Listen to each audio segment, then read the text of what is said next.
কালীঘাটের ইতিমধ্যেই মহা বৈঠক শেষ এবং সেই বৈঠকের নির্যাস যা উঠে এলো আমরা সেটা বিষয় নিয়ে বিস্তারিত আলোচনা করব। তবে লোকসভায় ফের মুখ্য সচেতক হলেন সুদীপ বন্দ্যোপাধ্যায় এবং সংসদীয় দলের চেয়ারপারসন মমতা বন্দ্যোপাধ্যায়। আপনাদেরকে আরও একবার জানিয়ে রাখি, সংসদীয় দলের চেয়ারপারসন হলেন মমতা বন্দ্যোপাধ্যায়। লোকসভার দলনেতা ফের সুদীপ বন্দ্যোপাধ্যায়, তার নামেই পড়ল শিলমোহর। সবারের নির্বাচিত সাংসদ ডাক্তার কাকুলি ঘোষ দস্তিদার লোকসভার ডেপুটি লিডার হলেন। 4 বার বারাসাত কেন্দ্র থেকে নির্বাচিত সাংসদ ডাক্তার কাকুলি ঘোষ দস্তিদার লোকসভার ডেপুটি লিডার। কল্যাণ বন্দ্যোপাধ্যায় লোকসভার মুখ্য সচেতক। লোকসভার মুখ্য সচেতক বিশিষ্ট আইনজীবী শ্রীরামপুরের সাংসদ কল্যাণ বন্দ্যোপাধ্যায়। ডেরেক ওব্রায়েন রাজ্যসভার দলনেতা ছিলেন, ফের তার নামেই পড়ল শিলমোহর। ডেরেক ওব্রায়েন রাজ্যসভার দলনেতা। ডেরেক ওব্রায়েনের ডেপুটি হলেন সাগরিকা ঘোষ।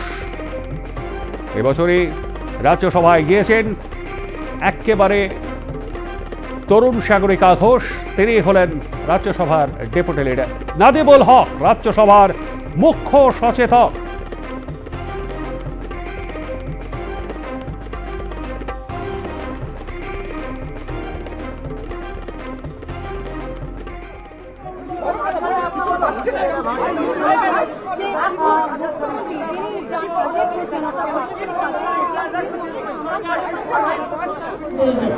যারা লোকসভার সংসদ হয়েছে, আজকের বৈঠকে যে নির্যাস বেরিয়ে এলো সেখানে এই যে সরকার প্রথমত আক্রমণ সারিয়েছেন, অনৈতিকভাবে এই সরকার গঠিত হচ্ছে। একই সঙ্গে তিনি জানিয়েছেন ধন্যবাদ দেব মানুষকে যারা তাদেরকে ভোট দেয়নি, অর্থাৎ বিজেপিকে ভোট দেয়নি। একই সঙ্গে জানিয়েছেন এই সরকার বেশি দিনের নয় এবং দাবি করেছেন ইন্ডিয়ায় আগামী দিনে সরকার গড়বে। তার পাশাপাশি পরিষ্কার জানিয়ে দিয়েছেন লোকসভার 2 কক্ষ, পার্লামেন্টের যে 2 কক্ষ লোকসভা ও রাজ্যসভা মিলিয়ে তাদের অর্থাৎ তৃণমূল কংগ্রেসের মোট সাংসদের সংখ্যা 42।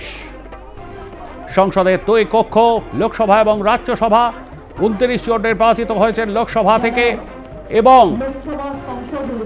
তার পাশাপাশি 13 জন পশ্চিমবঙ্গের যে কোটা রয়েছে 16 জন, তার মধ্যে থেকে 13 জন রয়েছেন তৃণমূল কংগ্রেসের। 2 মিলিয়ে 42 জন সাংসদ, সেটাও তিনি জানিয়ে দিয়েছেন। আমাদের সঙ্গে রয়েছেন আমাদের প্রতিনিধি সঞ্জু। সরাসরি চলে যাব সেখানে। সঞ্জু, আজকের যে বৈঠকের পর তৃণমূল সুপ্রিমো মমতা বন্দ্যোপাধ্যায় খুব পরিষ্কার জানিয়ে দিয়েছেন এই সরকার বেশি দিন নয়, ইন্ডিয়া জোটে সরকার গড়বে আগামী দিনে। তার পাশাপাশি বলেছেন লোকসভা এবং রাজ্যসভা 2 কক্ষ মিলিয়ে তৃণমূল কংগ্রেসের মোট আসন 42টি, অর্থাৎ 42 জন সাংসদ। ঠিক কি ইঙ্গিত দিতে চাইলেন তিনি? দেখো, একেবারে পরিষ্কার ইঙ্গিত। বর্তমানে যে কেন্দ্রীয় সরকার আগামীকাল শপথ দিতে চলেছেন প্রধানমন্ত্রী নরেন্দ্র মোদীর নেতৃত্বে, সেই সরকারের স্থায়িত্ব নিয়ে বড়সড় প্রশ্ন তুলে দিলেন তৃণমূল সুপ্রিমো মমতা বন্দ্যোপাধ্যায়। তোমাকে প্রসঙ্গক্রমে জানিয়ে রাখি যে আজকে যে সংসদীয় দলের বৈঠক ছিল, সেই বৈঠক থেকে মমতা বন্দ্যোপাধ্যায়কে তৃণমূল কংগ্রেসের পার্লামেন্টারিয়ান কমিটির চেয়ারপারসন করা হয়েছে এবং একদমই পার্লামেন্টারি কমিটির চেয়ারপারসন করা হয়েছে তৃণমূল সুপ্রিমো তথা রাজ্যের মুখ্যমন্ত্রী মমতা বন্দ্যোপাধ্যায়কে। তার পাশাপাশি লোকসভার দলনেতা হিসেবে শুধু বন্দ্যোপাধ্যায়ের নামে ফের পড়ল শিলমোহর এবং তার ডেপুটি লিডার হলেন বারাসত থেকে নির্বাচিত সাংসদ ডাক্তার কাকুলি ঘোষ দস্তিদার। মোট 4 বার জিতেছেন। সুদীপ বন্দ্যোপাধ্যায় জিতেছেন মোট 6 বার এবং মুখ্য সচেতক হয়েছেন লোকসভায় কল্যাণ বন্দ্যোপাধ্যায়। আমাদের সঙ্গে রয়েছেন আমাদের প্রতিনিধি সঞ্জু। সঞ্জু, যে প্রশ্নটা আমি তোমার কাছে রেখেছিলাম, যে কি ইঙ্গিত দিতে চাইলেন তৃণমূল সুপ্রিমো মমতা বন্দ্যোপাধ্যায়? দেখো, মমতা বন্দ্যোপাধ্যায়ের পরিষ্কার ইঙ্গিত যে এই যে সরকার আগামীকাল শপথ নিতে চলেছে প্রধানমন্ত্রী নরেন্দ্র মোদীর নেতৃত্বে, সেই সরকারের স্থায়িত্ব নিয়ে বড়সড় প্রশ্ন তুলে দিলেন। তার বক্তব্য যে এই সরকার 15 দিন টিকবে কিনা সন্দেহ আছে। একটা সরকার, যে সরকারে প্রধান ঘটক দল যেটাকে বলা যায়, তাদের নিজস্ব 2/3 মেজরিটি নেই এবং যেটা 2014 বা 2019-এ তাদের ছিল, সেই জায়গা থেকে দাঁড়িয়ে মমতা বন্দ্যোপাধ্যায়ের মনে হচ্ছে যে এই সরকার আগামী দিনে সুচারুভাবে 5 বছর ক্ষমতা থাকতে পারবে না। এমনকি তিনি এটাও জানালেন যে 15 দিন কি হয় দেখুন, অর্থাৎ আগামী 15 দিন খুব গুরুত্বপূর্ণ হতে চলেছে। যেটা কিন্তু তৃণমূল কংগ্রেস মনে করছে।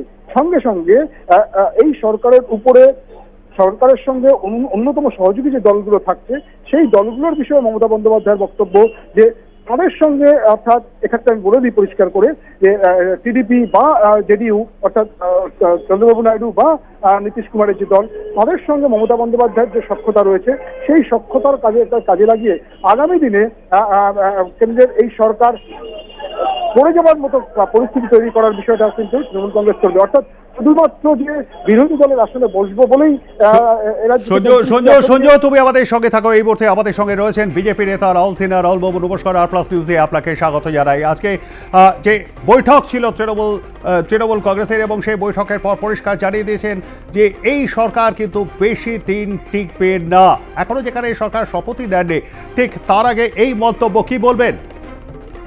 দেখুন, বিষয় হচ্ছে এরাই বলেছিল যে এই সরকার হচ্ছে না, ইন্ডি জোট সরকার তৈরি করছে। যখন ইন্ডি জোটের পিন্ডি চটকে গেছে তখন এখন আর কি বলবে? আশায় বাঁচে চাষা। আমি পরিষ্কার বলছি যে এখন মমতা ব্যানার্জির হঠাৎ এত কংগ্রেস প্রেম জেগে উঠলো কেন? পুরনো অনেক দিনের কথা মনে পড়েছে যে জোটে উনি নেই। ইলেকশনের শেষ লগ্নে তো উনি জোটে আছে ঘোষণা করলেন, তার আগে তো জোট থেকে বেরিয়ে গেছে এবং এখানেও জোট তৈরি করলেন না। ওই জোটের মিটিংও বয়কট করে দিলেন। হঠাৎ এত প্রেম জাগলো। আর ওই জোটের তো প্রধান নেতা কংগ্রেস, যে কংগ্রেসকে মমতা ব্যানার্জি বলেছিলেন 40টা আসনও পাবে না কংগ্রেস, আবার বড় বড় কথা। তো সেই কংগ্রেস এখন যখন তৃণমূলকে ছাপিয়ে অনেক গুণ বেশি আসন পেয়ে গেল, এখন সেই কংগ্রেসের পায়ে পড়তে চলেছেন? এই প্রশ্ন করতে চাই। আর একটা পরিষ্কার জিনিস জেনে রাখুন যে এই সরকারটা তো 5 বছর চলবে, কিন্তু এই সরকার গঠন হওয়ার পরে 3 মাস বাদে ইন্ডি জোট থাকবে কিনা বা ইন্ডি জোটের আজকের এই শক্তি থাকবে কিনা, সেটাই হচ্ছে সবচেয়ে বড় বিচার্য বিষয়। দেখবেন এই জোট ভেঙে গেছে, আর জোট যেমন ছিটিয়ে পড়ার তেমন ছিটিয়ে পড়বে, আর এই সরকার 5 বছর চলবে। ধন্যবাদ রাহুল বাবু, আমাদের সঙ্গে থাকবার জন্য। কথা বলছিলাম বিজেপি নেতা রাহুল সিনহার সঙ্গে। একই সঙ্গে ধন্যবাদ আমাদের প্রতিনিধি সঞ্জু সুরকেও।